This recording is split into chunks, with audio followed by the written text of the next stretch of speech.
Welcome to You Be the Judge. And every week, every Wednesday, we have a conversation on You Be the Judge. My name is Dr. Paul Dyer, and then there is Marilyn Pierre, who ran for Montgomery County Judge. Hi, Marilyn. And then we have Judge Claudia Barber, who will come sooner or later. She's always a busy woman, and at this time of year with this things going on, we understand how busy she is. But she is still a partner in law and friendship and care.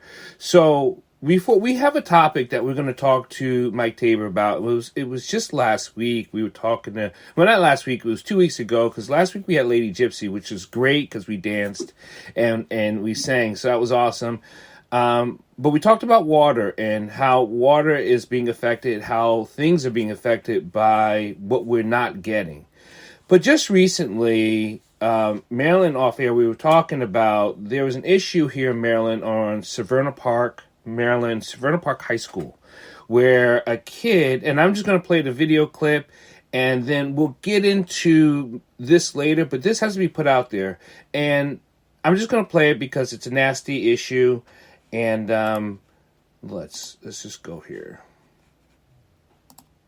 Showing a Severna Park High School student bullying a disabled classmate is drawing some outrage online. Yeah, WMAR 2 News' Jeff Morgan spoke with Anne Arundel County School District today about the incident and their response. A viral video on TikTok shows a Severna Park High School student bullying a classmate who has special needs. The student can be heard saying a racial slur, phrases demeaning to a person with special needs, don't ever speak back to me. and even launching a physical threat at him. I'm actually going to put this kid in an electric chair. Parents learned about the incident on Tuesday in a letter from the school. Then the viral video drew more than 800,000 views on TikTok. It is a disturbing thing to watch, and certainly has evoked a visceral reaction on social media yesterday, but also at the school on Tuesday. The high school is focusing on ways to combat bullying. Across the country, schools are seeing a rise in bullying, according to the Cyberbullying Research Center. You have to continue the conversations, right? And as you're moving forward in a journey, sometimes there are steps back. And the goal is to keep moving forward and not let a single incident define your overall program. And certainly this is very disturbing. There's no brushing this under the rug. There's no not dealing with this. The appropriate consequences have been levied, and that will continue to happen as this process continues. Once students learned about the video, they were outraged. The school district says they marched down to the principal's office. But it is certainly reassuring that many students went to the office and said, hey, look, this happened. You have to know about this. And it happened very quickly, almost immediately. And so from that standpoint, the message of see something, say something. Tape looked like it was cut short. Let's do something about it. No, we're not really concerned about their, I'm going to say their propaganda. And I'll tell you why. And so I went to this meeting on Monday. The superintendent was there. I talked to Dr. Bedell, the superintendent of Anne Arundel. These things happen in this particular school. It has happened in this school before, and kids of color are not feeling safe. I went to the school, talked to some of the kids. They do not feel comfortable talking to administration, talking to whoever about what they're getting and what they're not getting. The problem we have with not just this school or our school, of all the schools around the United States, this county, this state, wherever you are, kids are not feeling like they're being heard or they're being cared for. And then we're always concerned only when school shootings. But there are issues that happen prior to a school shooting. I always say there's an ignition before an explosion. And when administration, teachers, and people don't see the ignition or the igniting, then you're now concerned about the explosion. When you're supposed to be in tune to your kids, but you're so in tune to keeping a status quo that you hide, you underserve, and you underreport. Now, we can talk about that at a different time. I know we have a great guest, Mike Tabor, on one of our and it's just lovely to have Mike back again. We're always welcome to have Mike, whether he's talking and visiting. So thank you for that little monologue, but we can always catch on this a different time, unless someone has to say something now before we get on.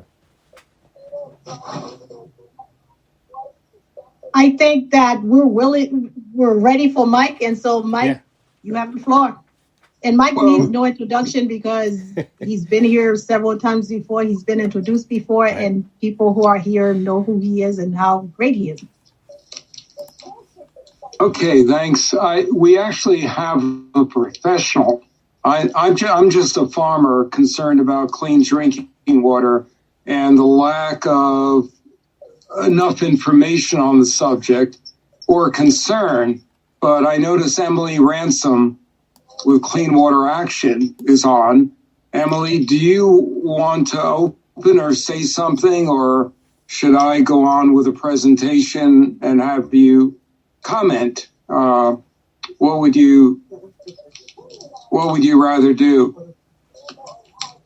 Well, I guess I can just quick introduce myself and then let you get on with your presentation and jump in as I'm needed. So hi, everyone. I am Emily Ranson with Clean Water Action and Clean Water Fund. We're a national organization. I work out of our Baltimore office, where we're very involved in, as we like to joke, waste and waste issues. So we deal with a lot of wastewater issues, as well as trash and composting and other types of waste management strategies.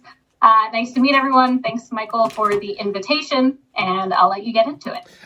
Before Mike gets into it, Emily, I was a canvasser for Clean Water Action in North Dakota and Minnesota for 2 years. So, yeah, I worked for Clean Water Action. It was just absolutely tremendous of the work that Clean Water Action does and getting bills passed and getting funded. So, yeah, so nice to meet. So thank you.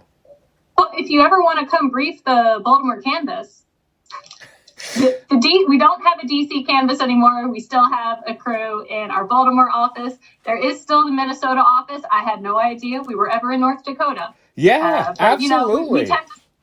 We tend to spring up wherever there are important campaigns to work on. That's right. So I will contact you, and I would just love to join the Baltimore. Go ahead, Mike. I guess I'm perplexed, and it's nice to have a professional here, Emily, because there are questions I definitely can't answer. One is, let me explain. I got into this 50 years ago when I noticed my neighbors near where I farm, so 100 miles upstream from Washington and Maryland, casually and routinely emptying their sprayers, their 300-gallon sprayers, after they had gone into fields to spray in corn and soybean fields. So what they were using at the time is a very dangerous endocrine disruptor, atrazine. Mm-hmm. And I have been working away on this now for 50 years, not given up. I don't like to give up, but I know a bill will not be passed directly by the Maryland General Assembly or in Pennsylvania, or even though I called EPA, which officially administers something called the Clean Water Act, to see if they'd like to be a part of this program. And I've approached many legislatures working on related issues like PFAS. So we could get into a deeper explanation of these things, but it's just not a high priority list. It's high in terms of people calling me after the first meeting that we had 2 weeks ago, but not a high priority item. You think clean water would be up there with clean food and housing, but people really aren't well acquainted with the water that goes into their body. A lot of people assuming the wrong things. One of the wrong things is that You boil the water and everything will be okay. And that's based on not being able to understand the difference between bacterial substances in the water, which might have to do with a mixture of sewerage and drinking water, and also lead, which could be in water, paint, any number of other things, an issue in Baltimore right now, but very few being that well acquainted with chemicals in their drinking water. In the case of PFAS, referred to as forever chemicals, there are 12,000 of them. And there was an attempt last year to pass a national act. After all, it's hard to see why people, even the Farm Bureau, which allows some of these chemicals that are used in agriculture, making sure they'll never pass any censure in Maryland General Assembly, but they have nothing against PFAS. It doesn't endanger them at all. But still, the Republicans voted in unison last year, objecting to a national bill on these forever chemicals. Mike,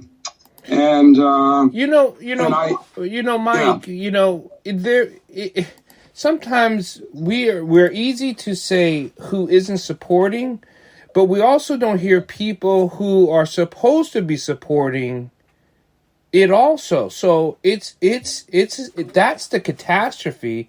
We can get into the water, which is we all drink it, we all will drink it, we all have to drink it. The amount of fresh water that's in the world, is less than 2%. I mean, it's such a disaster. And across the country, as we have now with these weather patterns, we're not getting enough water. Our water tables are drastically low across the country because natural snowfall and all this stuff. It almost seems like when we take a political action to vote people in or out, besides social justice or injustices, why isn't this the top of the list? Because it kills everyone. It's like... Well, it's a great question. I mean, I made people promise when I sold them Christmas trees this year, letting them know I was going to stop growing Christmas trees. Because growing something for 15 years and then having people use it for 2 weeks seems irresponsible to me.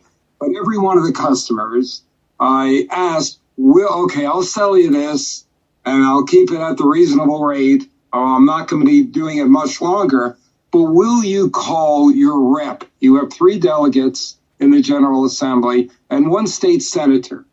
And I've written about it. Here's a copy of what I wrote about in Pathways Magazine. Yes, we'll call them and show our concern. I have a feeling just through the reaction I get when people say, you're still on this issue, that people really don't call. They really don't. They might want to promise, thinking I'm a little bit fanatical about wanting clean drinking water, but I don't think people really follow through. I have to say, to her credit, Lori Charkoudian, one of my 3 reps, does follow through. She's a really good ally in this area, but she knows I've been fighting the battle for close to 50 years and know it would be very, very difficult, if not impossible, to get a bill limiting the amount of ag pesticides in our drinking water. And I've come close to that conclusion also. There are some bills, a pilot study and a few other bills looking at these PFAS, forever chemicals, and there's some interest in it. So Mike, the blunt question is, 50 years of fighting for this. And it almost seems like the same amount of time blacks have been fighting for justice since 1965, since the Jim Crow laws were stopped from 1865, right? So this is done purposely. When you're doing it for such a long time, whether it be for civil rights, equal rights, all rights, right? Human rights, really, just human rights. The human right to live healthy, happy, and cleanly. That should be a human right, right? But it seems like we're fighting corporations who has the tail end of our political system, and they have had it since the Kennedy assassination. So, are we fighting the wrong people? Are we asking the wrong people to change? Or should we be fighting corporations and large sums of money that filter these campaigns and stop them at their money hole? But that's a tough thing, right? Because people got to work, people got to eat, people got to buy clothes, and these companies are subsidiaries of, it's like a shell game, right? They all own something of each other. So it's almost like remember apartheid was out and don't buy this, don't buy that. After Nelson Mandela was released, I saw all kinds of people wearing Nike shoes. So it was like, oh, we stop and, well, he's out, so I can buy Nike again, so I can, buy Johnson & Johnson again, so I can buy all these products that was supporting his imprisonment. I don't like being cynical. No, sometimes, just be honest. Sometimes, you can't watch television. When I come down from my farm and I come here, if I turn on the television, it'll probably be very early tomorrow morning. You can't miss those commercials about Camp Lejeune and being sued. Right. Have you all seen those commercials? Absolutely. And yes. Okay, and then you can't miss earlier commercials regarding Roundup. And I did ask one time Brian Frosch, hey, other states are suing the owners of Roundup. Why aren't you guys suing them and get in on the action? And I think they put this in as the cost of doing business. I think they expect, we'll pay $10 million here and $10 million there, but it's so lucrative, and there's no real societal, that is the EPA, in charge of this. There is a Clean Water Act, but the EPA, of course, has to get funded. And would they appear on a program like this? No. It's one of their jobs, but they wouldn't. I called them last week. Third time I called. Why not just send a rep on a program like this? I did call other political figures. Sheldon Fishman has been working for years. He's on tonight with the Democratic Party to make this a priority, because it's not a priority. It's not out there as a social justice issue. And maybe it's time to ask Emily. She's young and has lots of energy. What her answer would be to your question. We've been fighting this good fight for years, not seemingly getting very far. So, Emily. Well, Emily, before you go, since Sheldon's name was mentioned, I would like to say what Sheldon said in the chat. Sheldon said that the New York governor has signed a PFAS bill, and he says that this legislation also prohibits the sale of carpet containing hazardous PFAS materials after 2026.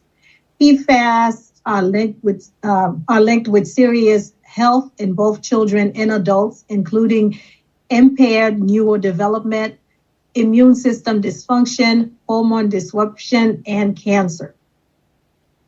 So, Emily, if you could go ahead now. Thank you. And I'm sorry. We also have Sheldon, who put in the chat a link to some of the things that he talked about. Yeah, and I know, I had not been following that New York bill. Kathy, who also posted in the chat, talked on one of our calls this week, really highlighting how it's pretty groundbreaking that the New York legislature is actually being bold and getting bold precedent, like what New York State is doing. Kathy, if I'm over representing it, or if you want to say anything about why that legislation is so great. Yeah. Hold on 1 second. Now you're off, Kathy. Unless you're at Yankee Stadium, I don't know why you're echoing. We still can't hear you, Kathy. You're on mute with us. You muted too many of your devices, or not enough.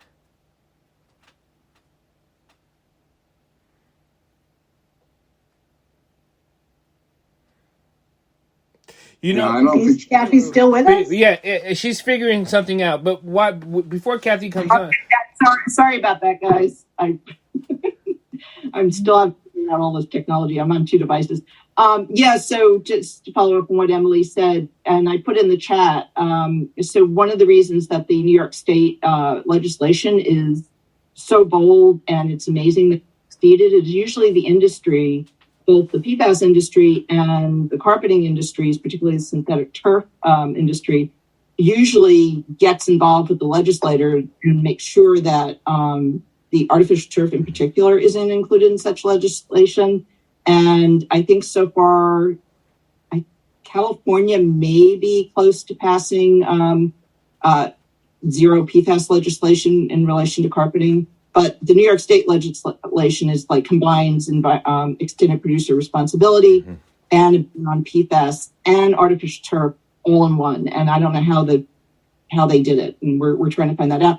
But it is a low hanging fruit for Maryland and municipalities. So if you want, we're all concerned about all the toxins that are going into our water. Here's a low hanging fruit, something that we can do, something that doesn't belong out in our outside in our environment, that we can, get rid of just by not putting it in. The synthetic turf field carpeting and in this area, some used on lawns, elsewhere it's used more. But it's huge, a huge source of waste, a huge source of PFAS, because they have to use PFAS in the carpeting to extrude the fibers to make the synthetic carpeting. And it's not just synthetic turf, it's in all synthetic carpeting, but synthetic turf, of course, is the biggest synthetic carpet there is. And it only lasts a few years. It sheds all these plastic fibers and as macro and microplastic into air, soil, and water. So we're really trying to work hard to educate people and to get them to talk to their legislators as we put together. We keep putting forward legislation. We're hoping now with the New York State legislation as precedent that we can stop the public funding of synthetic turf carpeting, which is part of the perverse incentive to install it, and also just to ban anything that contains PFAS from being installed, particularly schools, parks, everywhere outside. Well, I've come. I'm sorry. Go ahead. I've come to one conclusion. My conclusion is we need to educate. It's going to take God knows how many generations to get something either on ag chemicals in our drinking water or PFAS or artificial turf.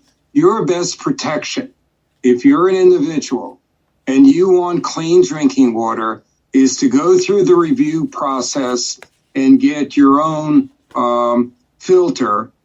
And I don't mean putting your water through a Brita filter, but get a serious filter put on your sink so that you could actually get safe drinking water out of that sink. Right now, you're hurting yourself by drinking water from the tap. But the issue, the issue, Mike, is still people who don't have the funds, the money. If you have the $125, wherever it costs, I don't care if it's over bus money, people don't have it. And a lot of people can't afford it. And I'm thinking of Baltimore. I'm thinking of people that the city has known for generations. I've mentioned this to the mayor. It's confusing. They're putting I'm not trying to take money away from projects or saying that this is more important than the other. But this has not been addressed, not just by him or by Governor Hogan, by nobody. You know, I mean, this is not just like one administration. This is like 6 administrations. You know what I mean? So it's obviously we're speaking to, we need to knocking on doors, talking to people. It's the greatest way to educate people, because they don't know, they'll never know, and they'll never have, and they'll tell you they don't get. Yes, Zanana? Yeah, we can't hear you because your iPad is on mute. Okay, thanks. I have a question. If we filter our water, but we buy our fruits and vegetables and things that has water that won't filter, are we getting the chemicals through our food? The main answer is yes, and being one of nutrition is one of my backgrounds. It's just that you have to eat so much of a volume to get the effect of the poison, because the vegetables and the fruits, they filter it for you somewhat. You know what I mean? So you get it quicker through the water. Unlike you get it through, meat secondary, because meat comes from the cow, comes from its filter, blah, blah, blah. So fruits and vegetables is secondary, comes from the stem that hits the leaves. So you're not getting as much. This is why it goes undetected for such a long time. This is why Roundup has gotten away with what they have for, I don't know, 80 years. Monsanto's has gotten away with stuff forever, right? So it's because it's so hard to detect it. You literally have to go to the farm ground soil source. And also, what is the best filter? Is it alkaline water? Should it be distilled water and we add our own minerals to it? Well, I've asked this question several times about distilled water. Water is drinking water. We need drinking water. Mm-hmm. So the closest we could get, I think, to water that gets rid of negative chemical content probably is a reverse osmosis system. And then you're depriving yourself of those healthy minerals that are in water. We've chosen something called a multi-pure, which you have to change the filter every year, but it pretty much addresses all of the chemicals you might be able to get. But as Dr. Dyer mentions, of course, that's not going to address the needs of low-income people who, probably couldn't afford a Brita filter, even though it's a nominal cost. However, those of us on the call probably don't know as much as you know about the fact that water that you're drinking out of the tap is impure to all of us. There's little realization that that's the case to begin with, that tap water is not good water. And none of us should be drinking that tap water, and that it's not on the list of priorities for the governor, the mayor. I did raise the question, I don't know if the Washington Post will print it, but who they choose for the ag secretary is very important, because it's not a sexy post. That is, when political justice people want to choose committees, the last thing they want is to be on the ag committee. But that ag committee is the committee that allows a lot of those chemicals into our water in the first place. So it's important for us to be more familiar with the subject, so that we could at least be informed and know who to perhaps pressure. Because right now, no one wants, hopefully the person they choose is not going to be an ag commissioner that represents special interest. Normally it's the Farm Bureau president in the state that gets the ag secretary slot. And he's just going to open the door for the chemicals, for the Roundup, or all the other stuff. So hopefully this Governor Wes Moore is a little bit more alert to that situation. I don't know if he is or if he isn't, but that is one positive step that could be taken by any of the Wes Moore people, not to go do the usual business, sadly, of the Democratic Party and the Republican Party, and just going ahead and appointing the rep of the chemical industries as Secretary of Agriculture. Which is why I think it's such a great idea to educate us like you've been doing, and we really appreciate it. I think Kara would like to talk about something for a little while. Kara? Sure. Thanks, Marilyn. I just wanted to say hello. Mike is also one of my neighbors here in Tacoma Park. It's nice to meet some of those who I haven't met here. I recognize Jim there. I can't see everybody else's face. I know that you and Esther had tried to invite city council people to join tonight. I'm not sure if any of my other colleagues were able to join because we have a city council meeting tonight in a minute, so I will have to jump off. But I was on the last call a few weeks ago, and Mike and I had talked a little bit about these issues some time ago. This is my first time to be on city council or even to do this kind of politics. I think that drinking water is extremely important. I'm doing this role right now because I felt like I needed to get more engaged in democracy building and really making it real. It's no time to sit back anymore and focus elsewhere. And so I just wanted to share that when Mike brought this all to my attention, I read his article. I brought the issues up in our first meeting with the District 20 representatives for Maryland. And I was really pleased that each and every one of them came up to me after that meeting and, said a few words about them knowing Mike and knowing about these issues. And they each kind of told me a little bit about what they have done to try to move these things forward. As you said, Mike, Lorig was probably the most vocal, had the most to say about it.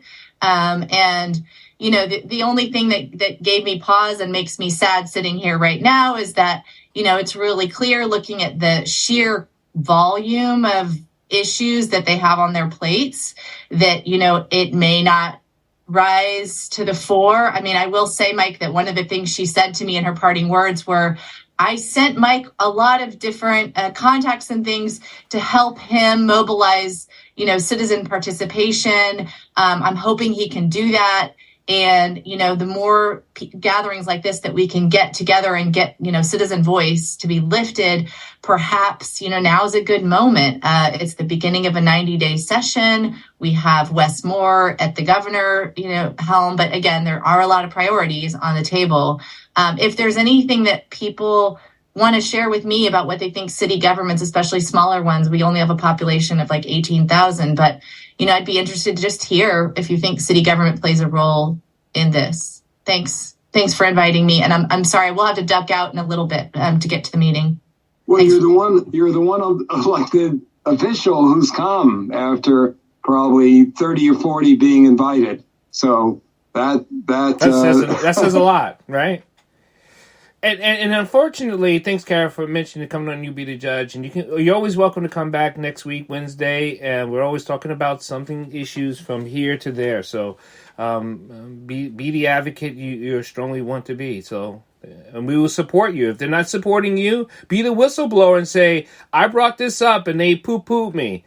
Name names. That's what I tell people. If you're going to be in the room, start writing down names and saying, I said this and this said nay, this said nay, this said nay. Because we need names. We need people to be out.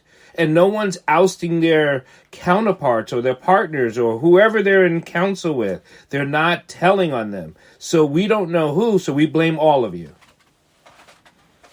Well, Paul, you're not reluctant. Several people got on the phone to me last week and they said, just because he said that, when you don't correct him with your point, it means you're in agreement. Well, actually, I'm in agreement with you. We don't hold their feet to the fire and they don't act. And the fact that of all the people we reached out to, that my neighbor who lives I could look at her house from my window right now, practically. That's all we get. It's great you're on, but of all the other people, what they tell me is, Mike, they appear to be interested, but in the end, you're the only one who is fanatically committed to do this. So everybody else on the program, you've got the ability to start nagging people, and that's what they really don't have, sadly. I think we're not dying fast enough. That is the issue, right? If if there's bullets, it gets heard. It's sad that death has to do so much to bring such light. That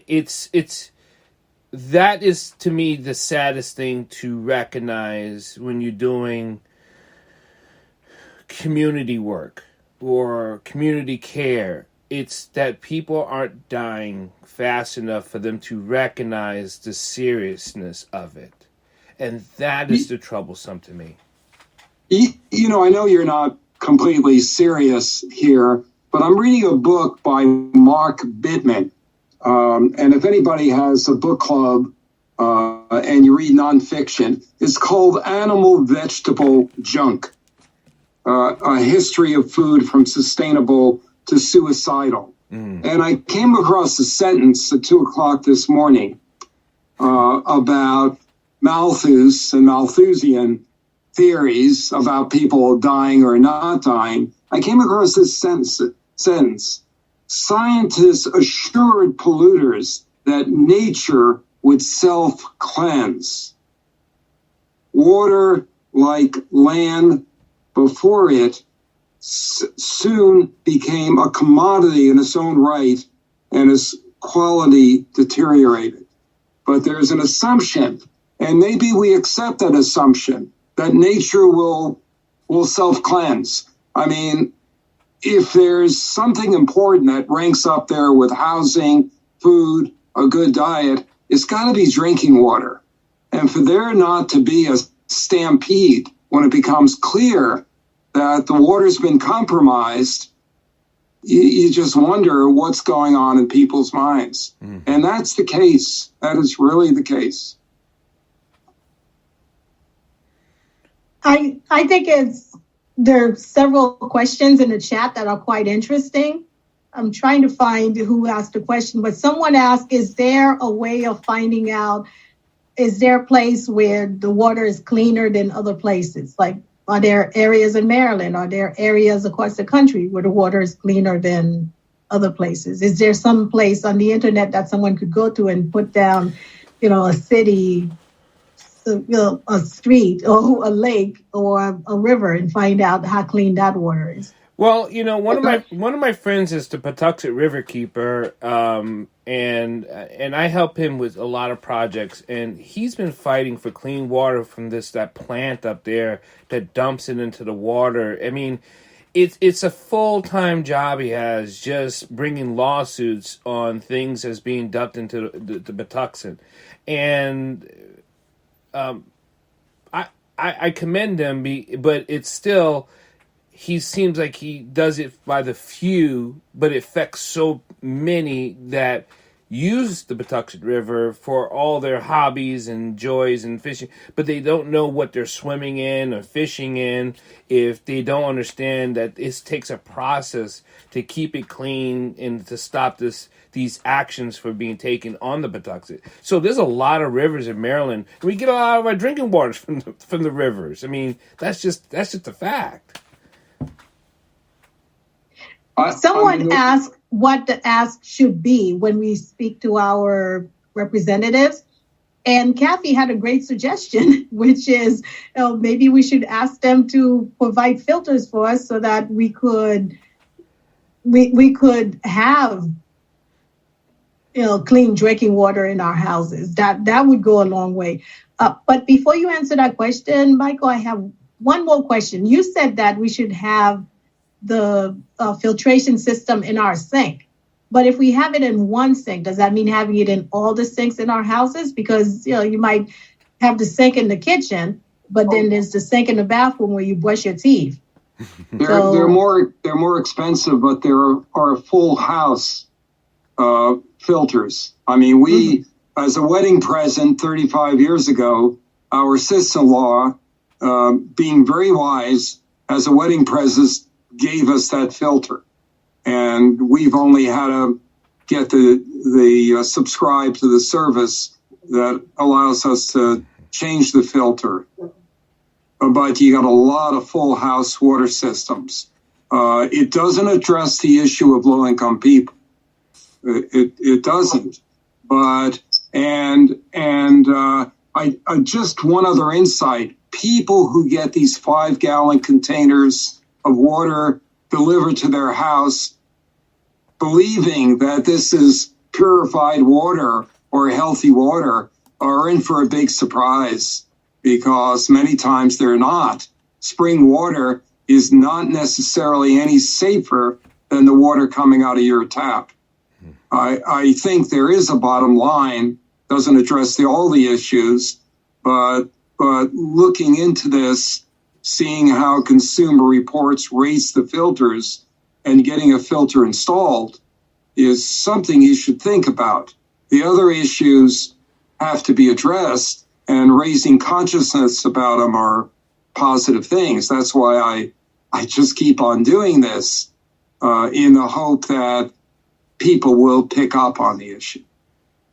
Yeah, and we really appreciate you doing it. And I don't think that you're giving yourself enough credit, because we just talked about how New York State is picking it up, and someone said that California might also be picking it up. Who knows? We have a new governor now who talks more about the environment than our previous governor, so he might be picking it up.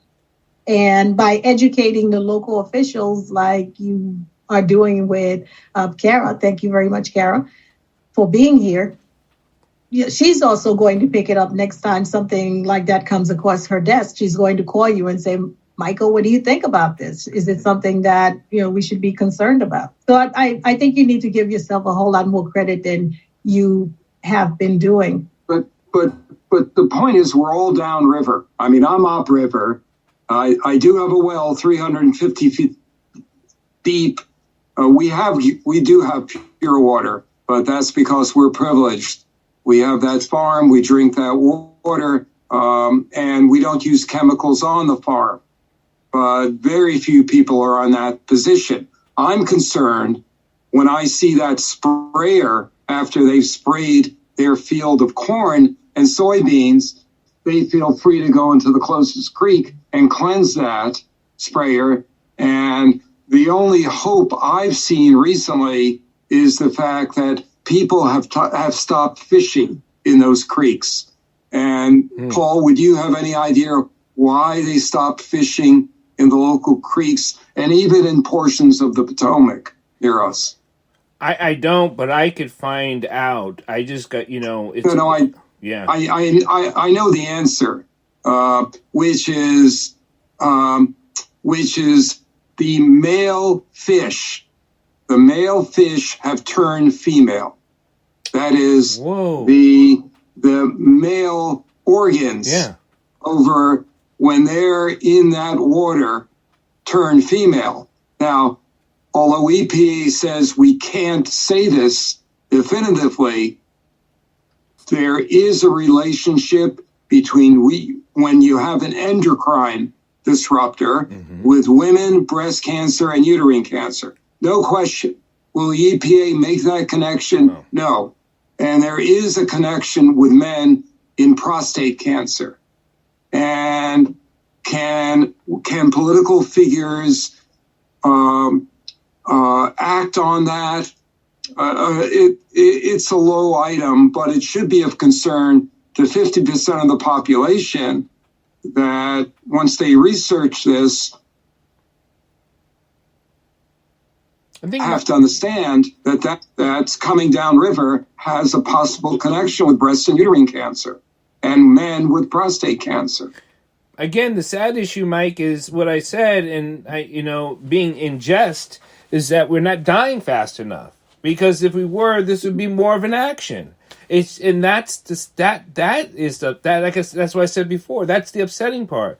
It's why do we focus on something when it's sitting in committees, talked about in rooms? It's because it's such a now action. They didn't take preventative because it doesn't seem to be a heightened focus. It's not that it's not important, right? It's just that these things are so important, like right now, because there's things burning, right? So let's put out this fire, but by the time they get to the next smoldering thing, it's a blaze already. And so water is such a smoldering, burning thing that's causing so much damage for such a long period of time. They're like, oh, we'll get to it. Just like how we feel about, global warming. Yeah, people argue about it all the time. You can call it whatever you want. The global weather is changing. I don't care how you want to call it. It's changing. And it's not changing for the good. I don't care if you call it a cycle. I don't care what you call it. We know it's changing and it's affecting us. And we haven't addressed it. And we're at that window or that line that we are unable to ever peel this back. So they're just like, well, let's cross it and whoever lives, and whoever can live, can live. That's the crazy thought process that it's got to be intentional because they don't tell us, The people who know what they know don't speak to the public in transparency.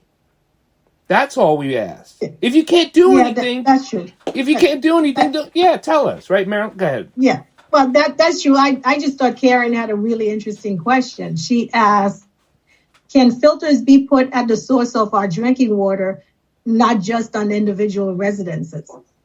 Because that would also go a long way towards protecting us.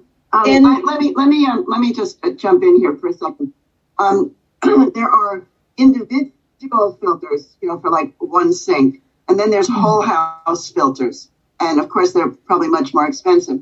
But if we want to start, there's two aspects. There's the source of what brings these chemicals to us that we have to address, but then it's how to deal with it while we have it now to keep people healthy. So think about low-hanging fruits. If we, there are housing regulations. Windows have to be certain heights. Ceilings have to be certain heights.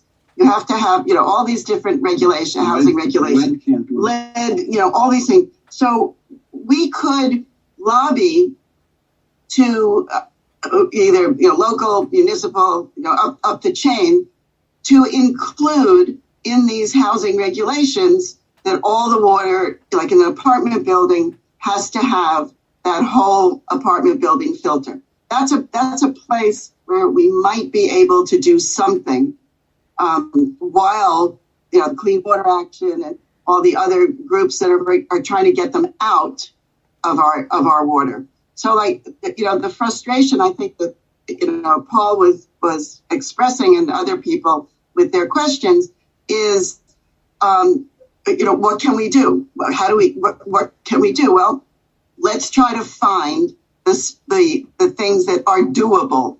And if there's a big effort to get that kind of regulation put on housing, and you get the government like they do with, you can get all these different, I don't know what they're called.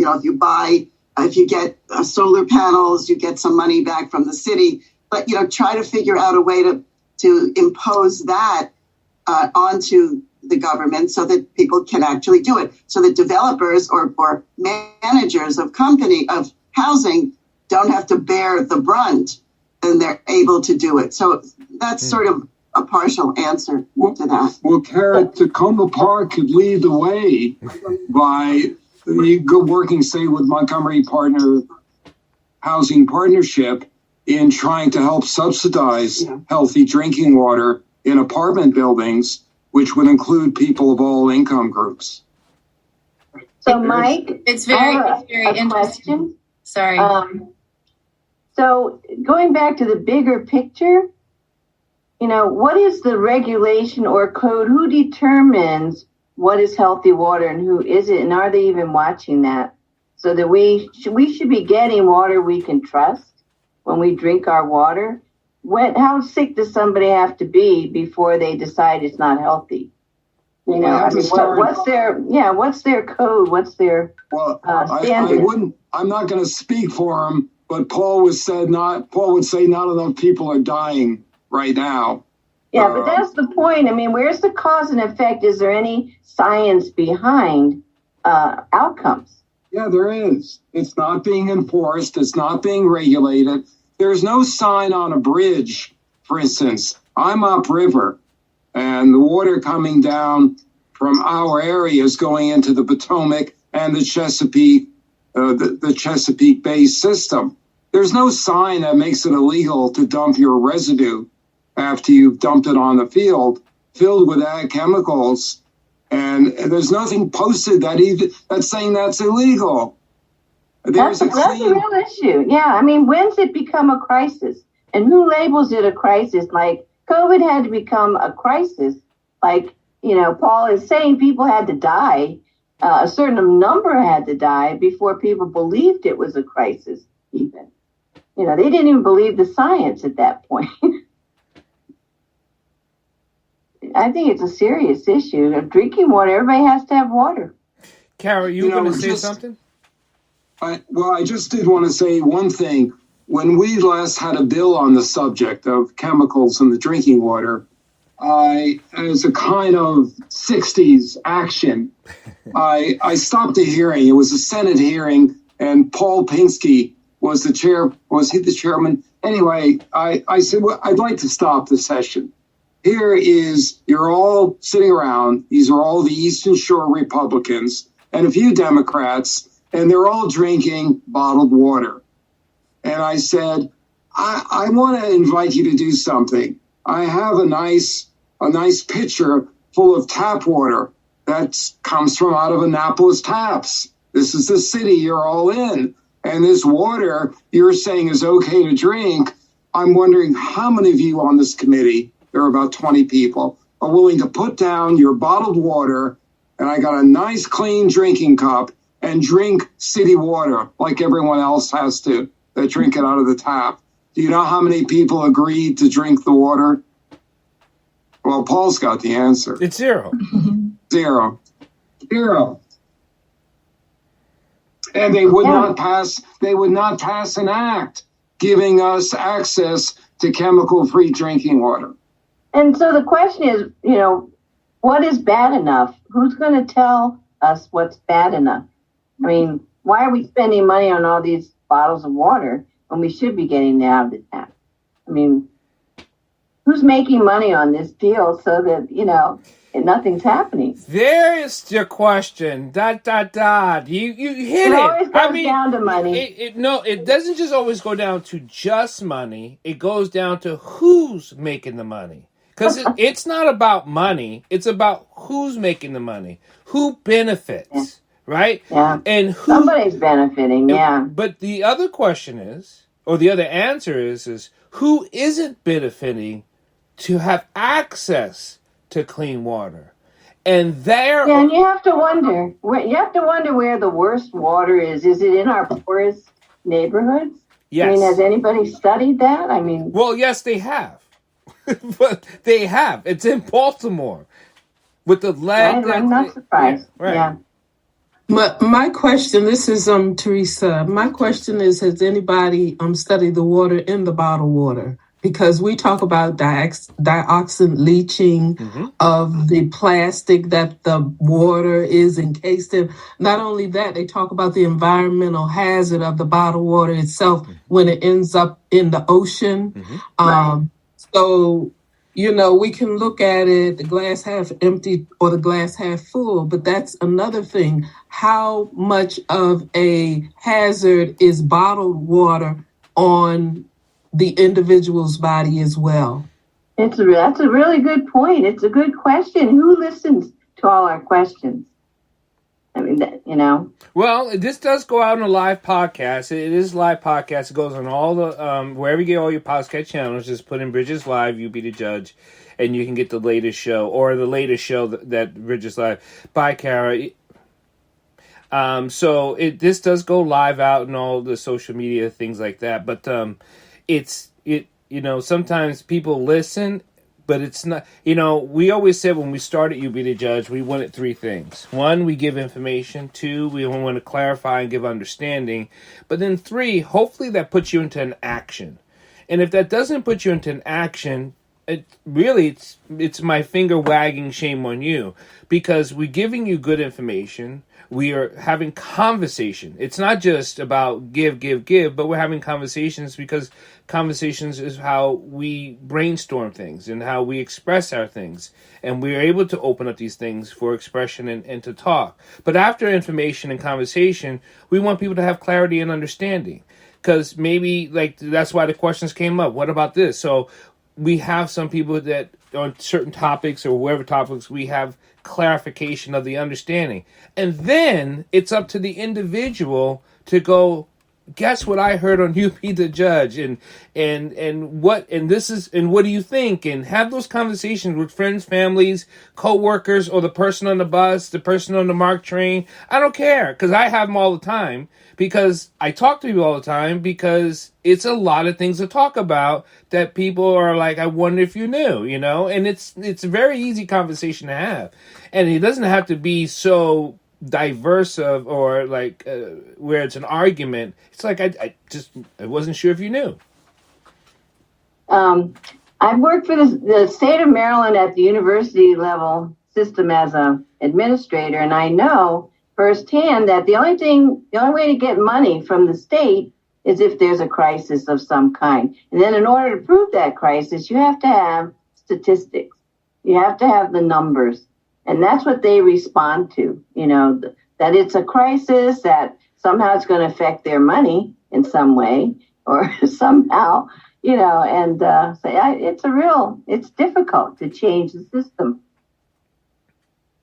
But yet you have to try. So Emily, you've convinced me, by the way, with your presence, I've got to divert my money from the Environmental Working Group contributions to Clean Water Action. So by your very presence here, who would not send anybody to this meeting? In defense of them, they got 50 members of staff, and they have too many requests to come to these meetings. But the fact that you're able to attend, why can't we get anywhere when it comes with people responsible in the health department for clean drinking water? Are they not being responsive? Do they not have the time? Is there no need for them to come up with statistics on why the water remains so dangerous? Or would they like it just to go away? Okay, well, that is a loaded question. I certainly wouldn't say I'm an expert on everything. Here, my microphone should be better. My Zoom is obsessed with not using the microphone on my headset for whatever reason. There are a lot of things that go into drinking water, and I would not want people to come away from this conversation feeling scared about drinking water. Water is still incredibly healthy. It is, you need to drink it.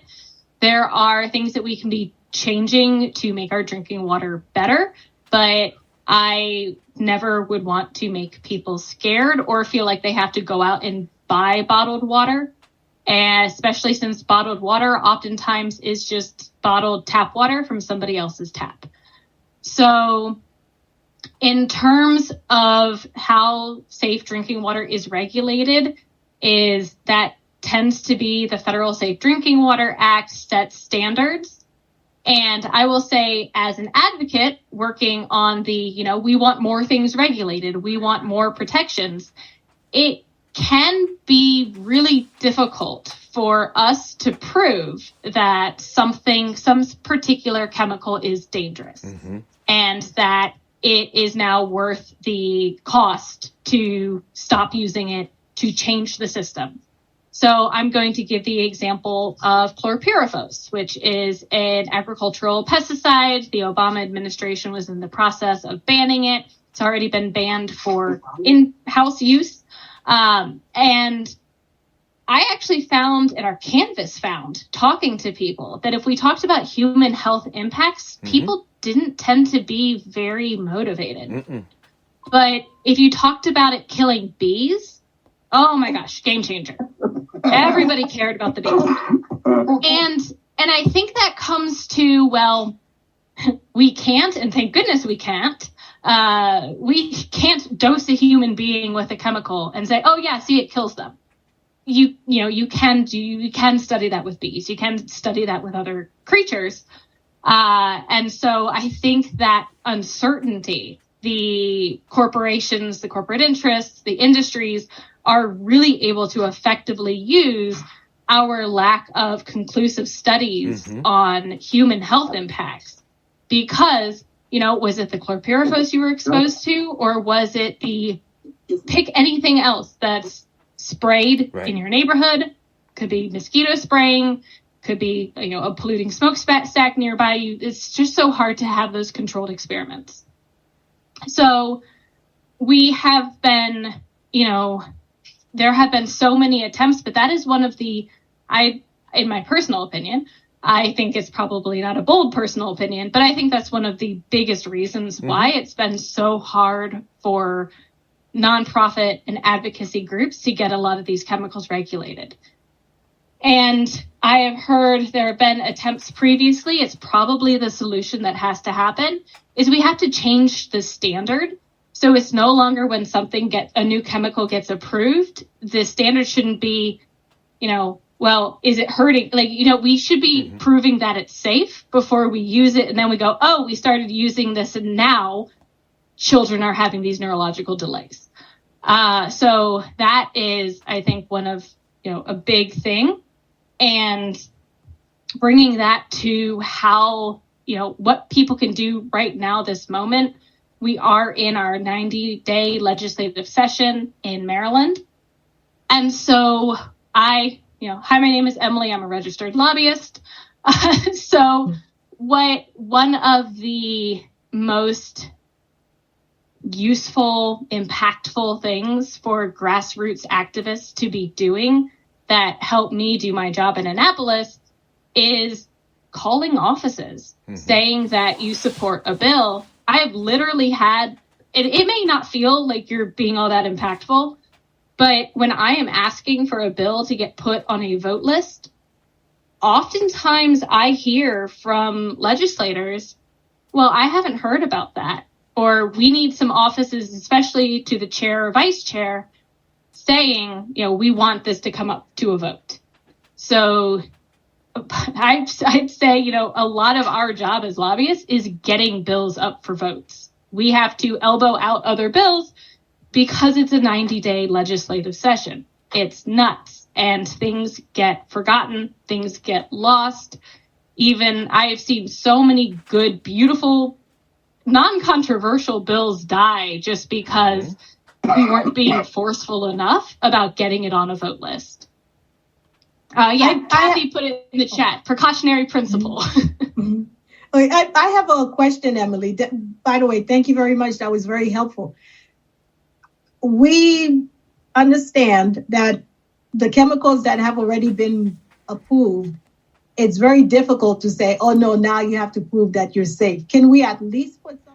I want to thank everyone for listening to You Be the Judge. We are here every Wednesday from 6 to 7. You can always contact us if you want to be on the show. We're continuing our talk, and we'll see you again later. Thank you.